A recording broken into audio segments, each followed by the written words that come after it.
Thank you all for being here. We will start with the three statements by the three NMAs, and then we follow question and answer. Please switch your phone off, and the floor to the CMC. Okay. Good afternoon. Thank you for being here. NATO highest military authorities are meeting today to face an increasingly complex security landscape and to adapt our alliance. This adaptation is already occurring and delivering results, starting with the fairer border sharing, a stronger Europe and a stronger NATO, sometimes called NATO 3.0. But NATO adapts every day. This morning, the 32 Allied Chief of Defense discussed the alliance priorities with NATO Secretary General Mark Rutte. We took stock of the commitments Allied heads of state and government agreed in The Hague last year. Now, as we look ahead to the NATO summit in Ankara, the expectations by military authorities are extremely high.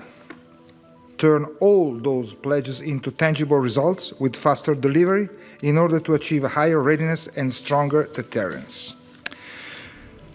We truly welcome Allies' progress on investment. Early this year, for example, we agreed a new distribution of senior leadership roles across the NATO command structure with greater responsibility for European allies. This renewed command aligns with the allies' growing strength, matching forces and capabilities where they are needed most. At the same time, as we discuss with the Chief of Defense, we must note that the rate of delivery and fielding of all capabilities necessary for our deterrence and defense require a dramatic increases and improvement. We are not at war, but we are not at peace either. This is why we must redouble our efforts to focus defense investment in accordance with our pledges. In parallel, I call firmly on the defense industry to accelerate production and adapt business model to this imperative. Enough with fragmentation, which could be the main risk when more funds are available. We must sustain this commitment in the long term with the steadiness and consistency, not to be thrown off course by social media or other distractions. The security of our citizens demands no less. This morning, we also reaffirm our continued support to Ukraine and strengthening its armed forces for the fight today as well as tomorrow's security. Let me take this opportunity to once again commend the Ukrainian soldiers and people for their courage, resilience and adaptability. To them, my message is Slava Ukraini. Early today, we also welcome the chair of the European Union Military Committee, General Sean Clancy, to advance NATO-EU cooperation on practical, vital military matters. We are building on our already strong partnership. For example, we recently undertook joint visit to Ukraine and another to the Western Balkans. By aligning complementary efforts, reinforcing one another, together, we can deliver so much more. Thank you again. I now hand over to SACEUR and SACT, who will elaborate on their respective field of responsibility. Thank you. All right. Good afternoon, everyone. It's great to speak with you again alongside Admiral Cavo Dragone and Admiral Vandier. And it's a privilege to meet again with the Chiefs of Defense and discuss how European allies and Canada are taking more responsibility for the conventional defense here in Europe, with continued critical backing from American capabilities, which are being adjusted, as I know you've all heard. As you'd expect, we also discussed the recent decision by the United States to redeploy an armor brigade from Europe. I'd like to emphasize this decision does not impact the executability of our regional plans. As we discussed what Allied Command Operations is doing to support Ukraine, to build warfighting readiness, and to strengthen our deterrence posture. You know, the war in Ukraine is into its 5th year, and the Ukrainian armed forces continue to demonstrate extraordinary resilience and innovation. And they continue to share their combat-tested expertise with us, especially when it comes to countering Russian and Iranian drones and missiles. But Ukraine needs persistent and predictable support from allies. This is why support for Ukraine through the Prioritized Ukraine Requirements List, or PEARL, and any other means remains critical. And regarding PEARL, I want to assure you that everything allies have paid for is flowing, including air defense interceptors that the Ukrainians so urgently need. By investing in Ukraine, we are not only protecting their population and defending their critical infrastructure and sustaining their fight, this is also an investment in European security. Beyond Ukraine, the situation in the Middle East remains tense. In the Strait of Hormuz, Iran has attacked commercial shipping, disrupted energy flows, and impeded freedom of navigation. Each nation is considering their response, with many, including Belgium, France, Germany, Italy, and the United Kingdom, sailing ships to the region now. We all agree it's in our interests to ensure freedom of navigation in international waters, and allies are moving out. As I look deeper and longer term, ongoing operations in Ukraine and the Middle East are informing how we manage our posture and maintain the warfighting readiness needed to deter and defend every inch of Allied territory. I applaud each ally that is taking immediate steps to leverage increases in defense spending to procure the capabilities needed to maintain credible deterrence and a strong defense. This requires a strong defense industrial base, and we're working with allies and the EU to ensure our Hague Summit commitments turn into real combat capabilities. Turning to NATO activities, operations, and missions across ACO, we're executing with precision and efficiency. Through our enhanced vigilance activities, Arctic, Baltic, and Eastern Sentry, we have greater awareness, increased response capability, and we're seeing results. Meanwhile, in KFOR, there's real progress with a military mission, creating opportunity in the political space. And at NATO Mission Iraq, we've temporarily transitioned to a remote advisory presence to help Iraq build more sustainable and effective security institutions and armed forces to stabilize their country, fight terrorism, and prevent the return of Daesh. And I'd like to conclude by highlighting today's change of command at NMI. It was an absolute pleasure working with Major General Christoph Hinze. I'm very proud of what he accomplished during his command. And we're excited to have Lieutenant General Armada Vasquez joining our team as we look for opportunities to return to a military-led, non-combat advisory presence in Iraq once conditions allow. Thanks again, and I look forward to your questions. Please. So happy to see you again. At the 2025 summit, the Allies made an historic commitment, moving to 3.5% of their GDP to defense investment. That was the buck. Now the question we have ahead of us is the bang. Buck for the bang. How we turn this effort in real capability, real interoperability, and real deterrence for tomorrow's and today's and tomorrow's fight. That is what ACT is striving for. Our role is to help the alliance, and very concretely, the Chief of Defense I've been speaking with this morning, to get more military effect from the resources nations are putting on the table.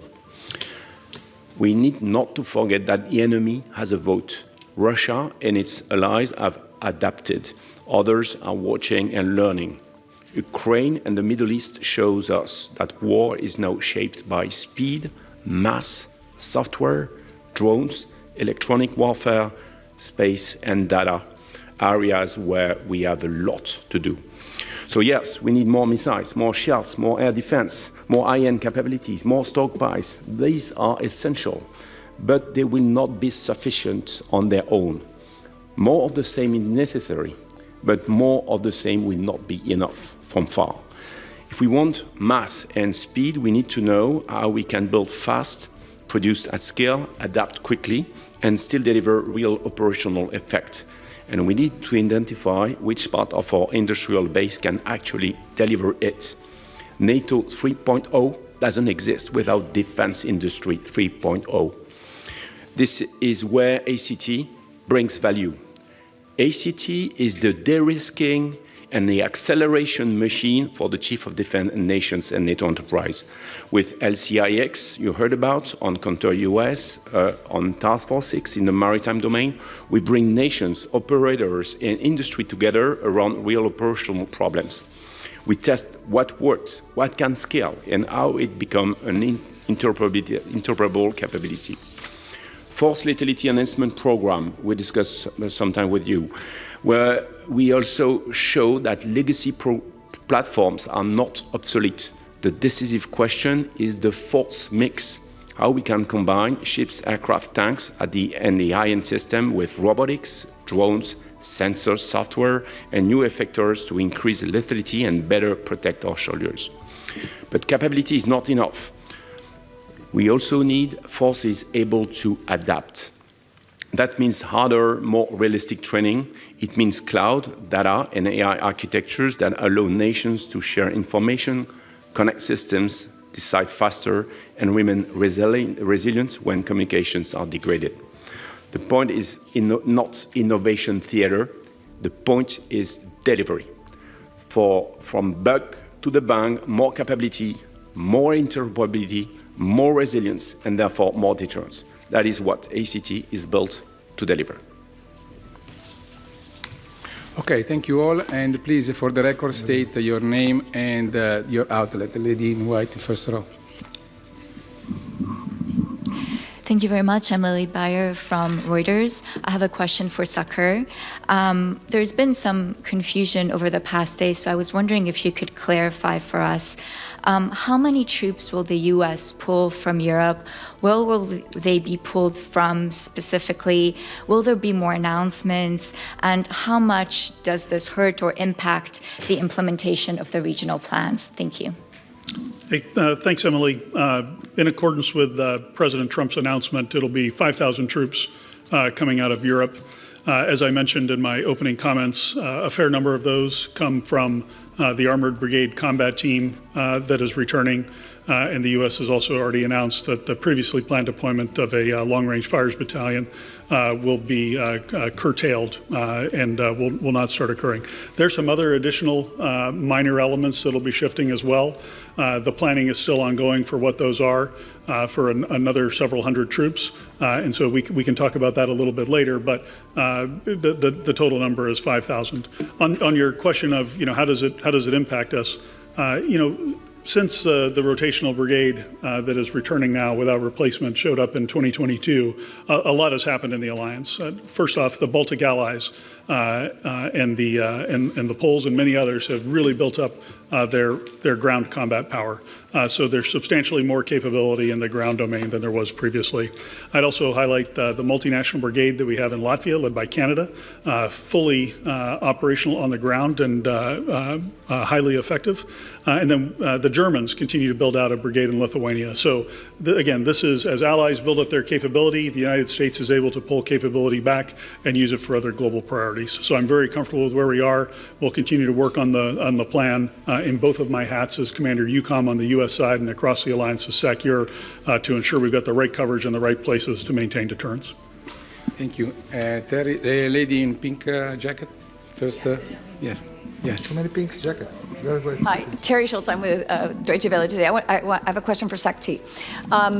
In a recent exercise in Sweden, the Ukrainian war team killed the Swedes 3 times. The exercise had to be stopped.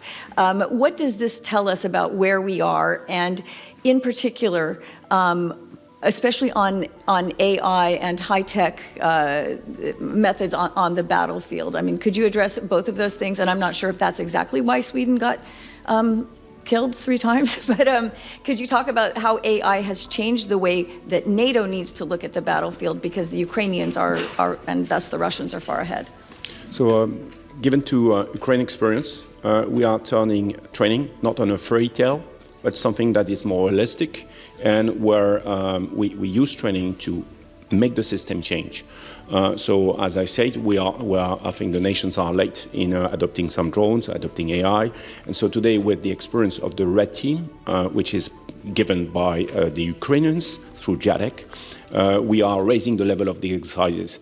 So the good news is that today we are more realistic about the threat, and we are working on it very hard. And I think the number of trainings that will follow this path, where we will have some hard time with the enemy, shows that today the nations want to be realistic. They want to make the efforts, and we have the science, we have the industry to overcome that. Can I comment on that for just 1 second, too?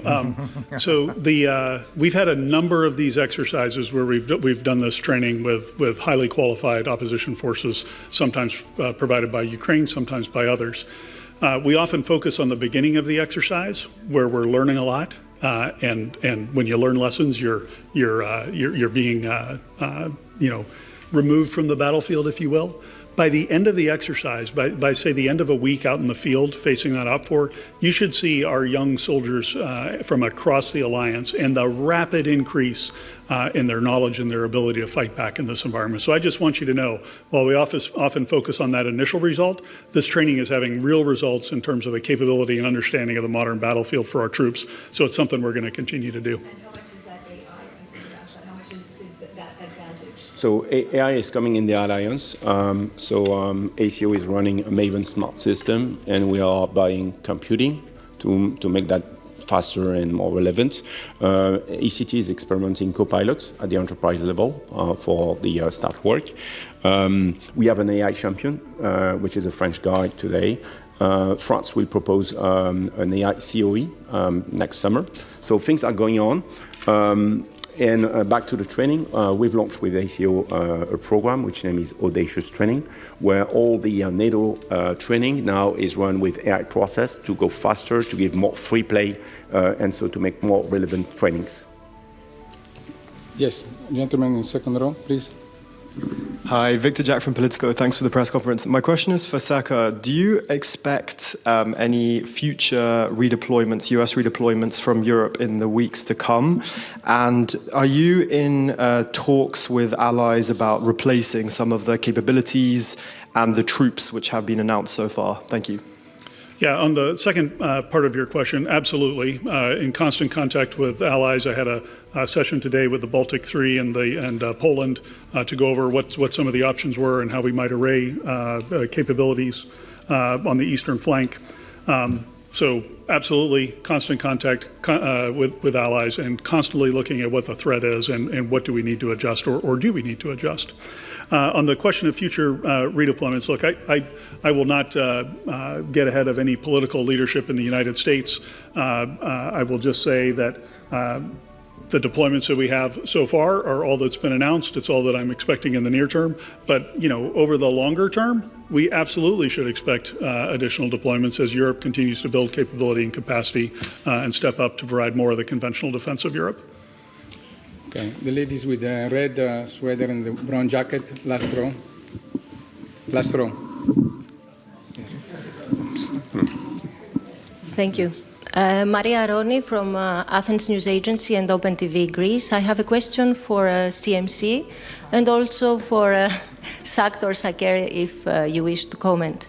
So the experience of 4 years of military confrontation in Ukraine has changed the way modern battles are fought, in particular with the extensive use of drones and electronic warfare.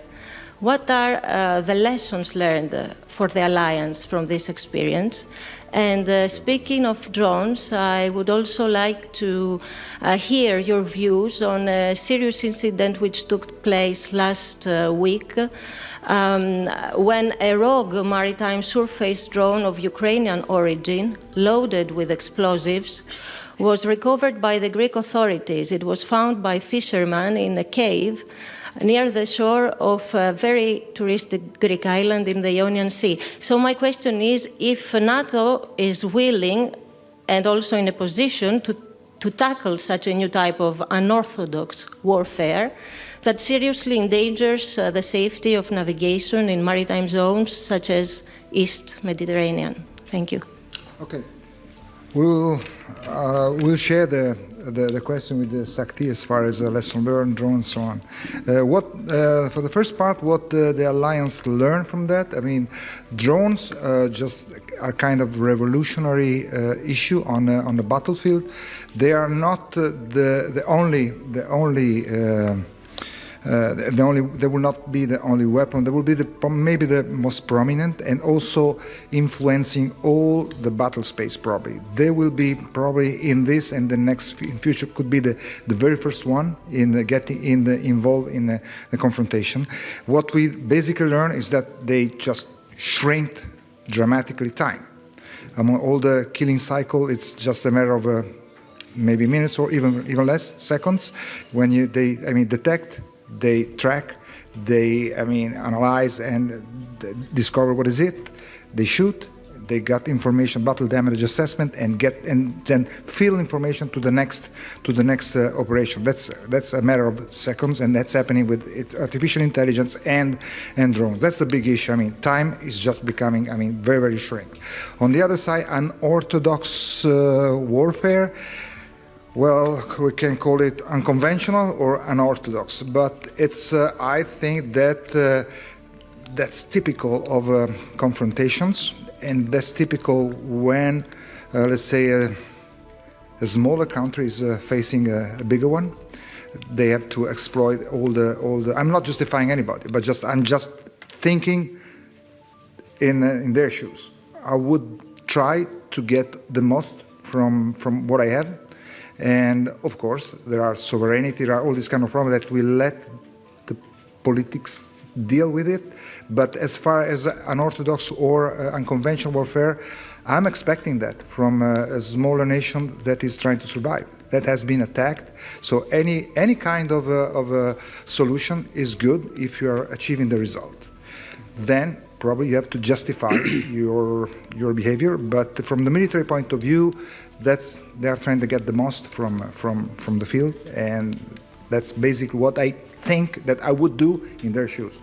And then, as far as innovation or a drone, I'll let Pierre take the floor. So I will not go too technical because there is a lot of things. One of the things I would say about the lessons from Ukraine, one is the all of society resilience.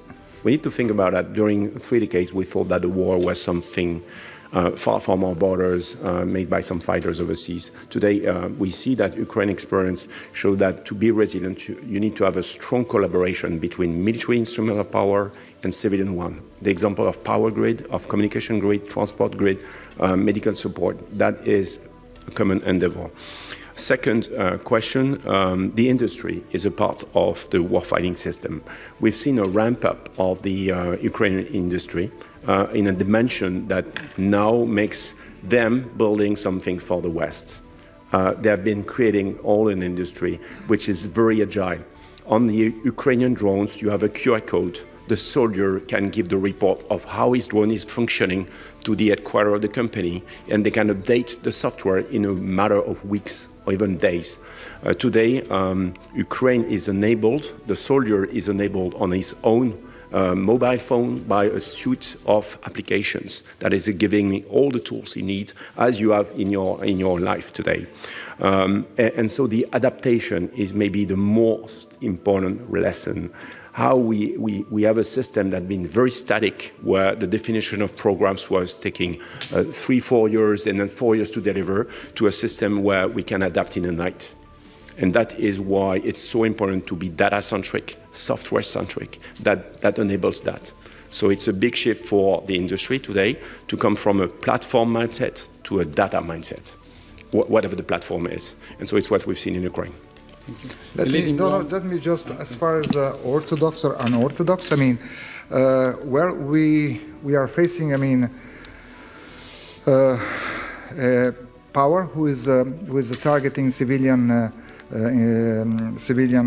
infrastructures, killing civilian, crossing border of a sovereign nation, kidnapping from 15,000 to 23, 24,000, 25,000 children and moving them. Is this orthodox? Okay, next. Yes, please. Thank you. Milda Velikanskita from Lithuanian National Public Broadcaster. I have 2 questions, but they are very related, and I don't know, maybe you yourself will decide who want to answer. One is about drone. Today in Estonia, a drone was shut down by Romanian fire jet who flew from Lithuanian airbase. Also, drones took off in Latvia. in the risk of drones. How would you assess with this incident?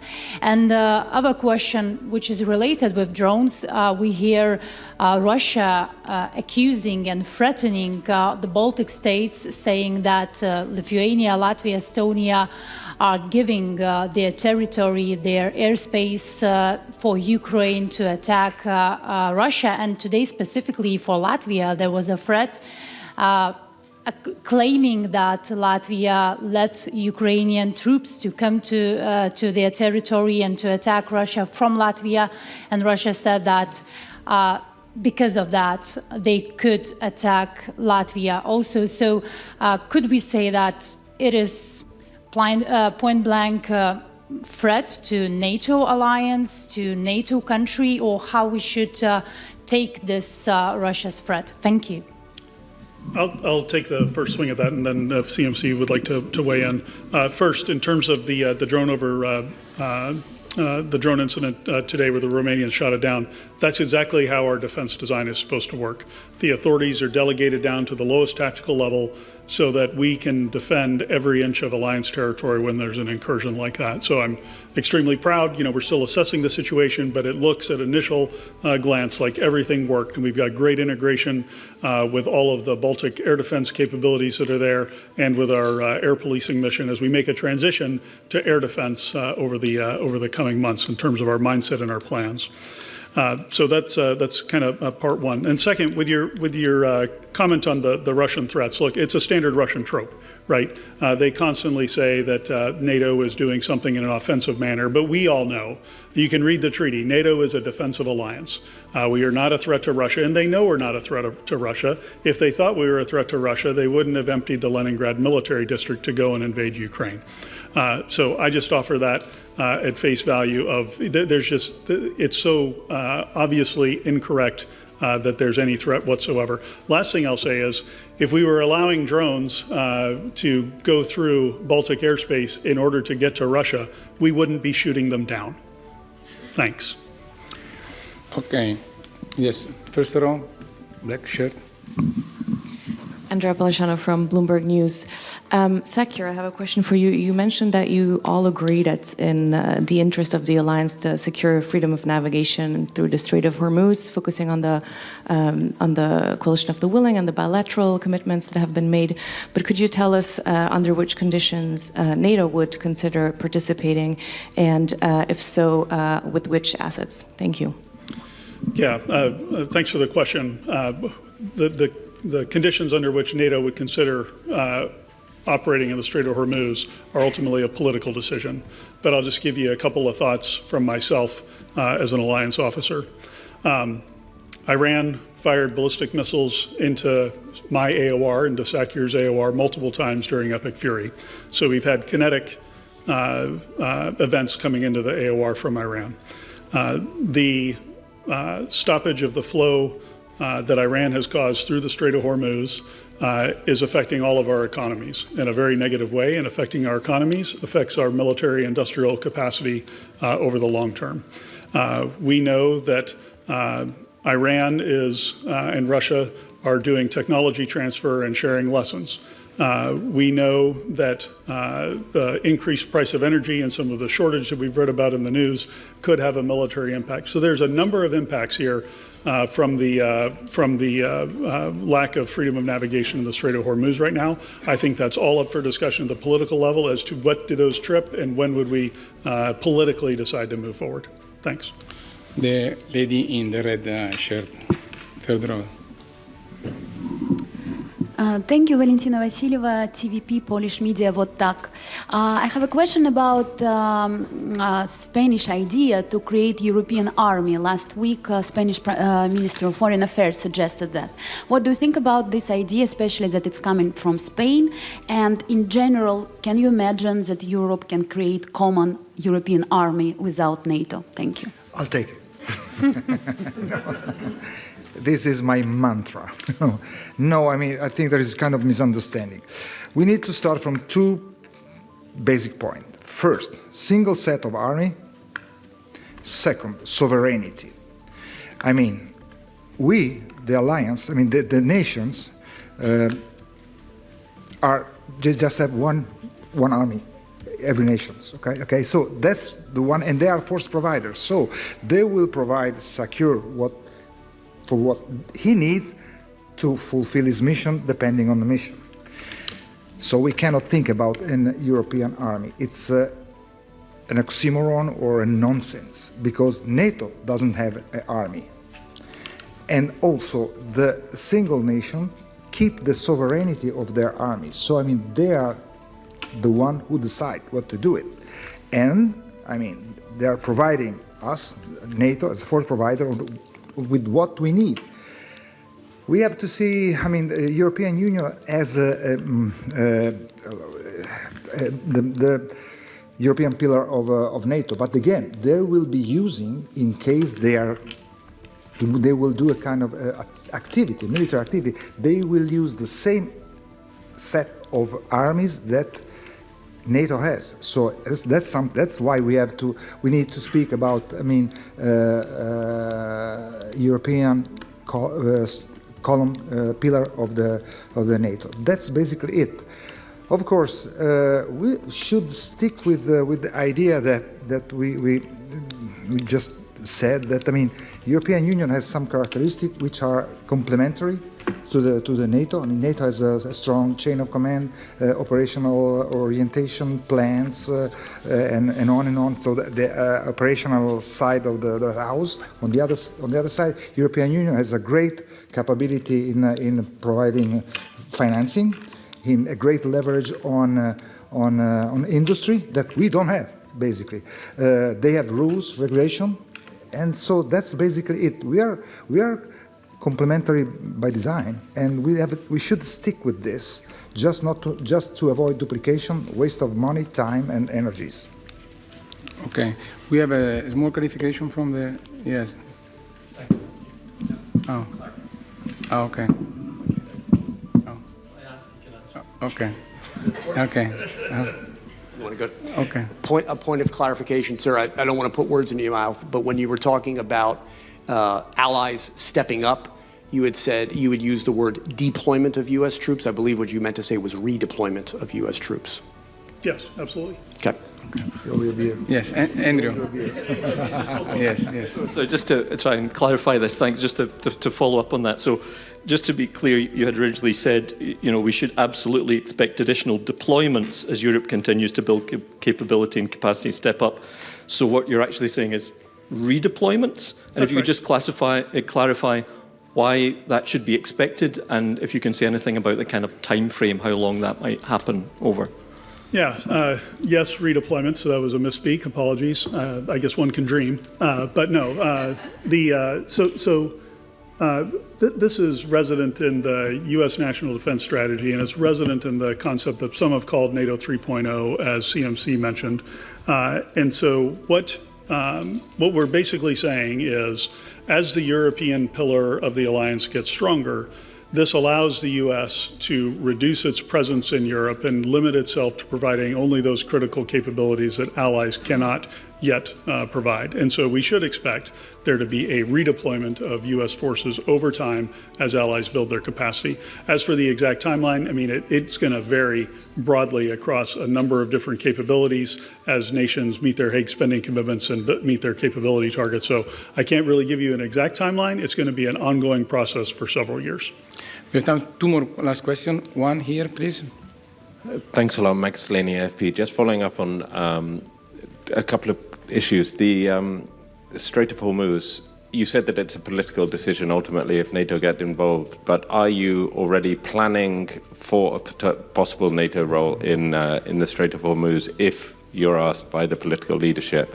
And then on the troop redeployment, it wasn't so much the amount that was the issue this time, but the manner in which it was done, impulsive, without coordination and sudden.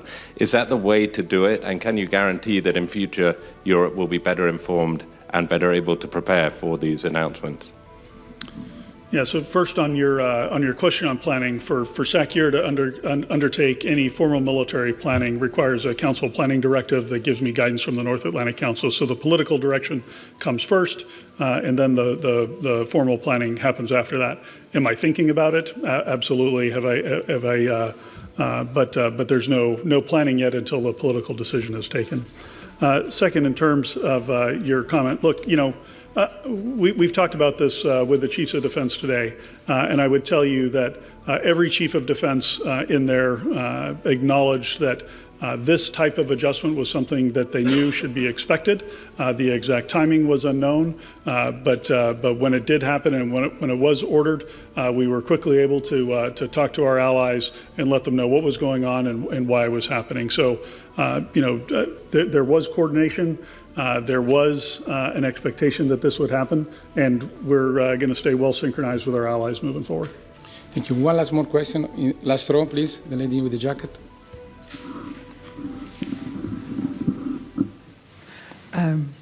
Good afternoon. Maria Vasiliou, Tanea, Greece. I would like to go back to the Ukrainian sea drone that was found in Greek waters and ask SACEUR this time. Because this is actually understood, it's not the only sea drone of Ukrainian origin that is floating around in the Med, whether you are concerned that we could see the spilling, that the war could spill into the Med because the Ukrainians are hunting Russian shadow fleet tankers, and in this case, how could NATO react and operate? Thank you. I'm not currently concerned that the war is going to expand into the Mediterranean. I think, as CMC mentioned, these type of tactics are common in conflicts like this, where there's an asymmetry of power. So I don't share that concern right now. We'll watch it closely, but I'm not concerned about it. Thanks. Okay, ladies and gentlemen, thank you very much, and this concludes our press conference. Thank you.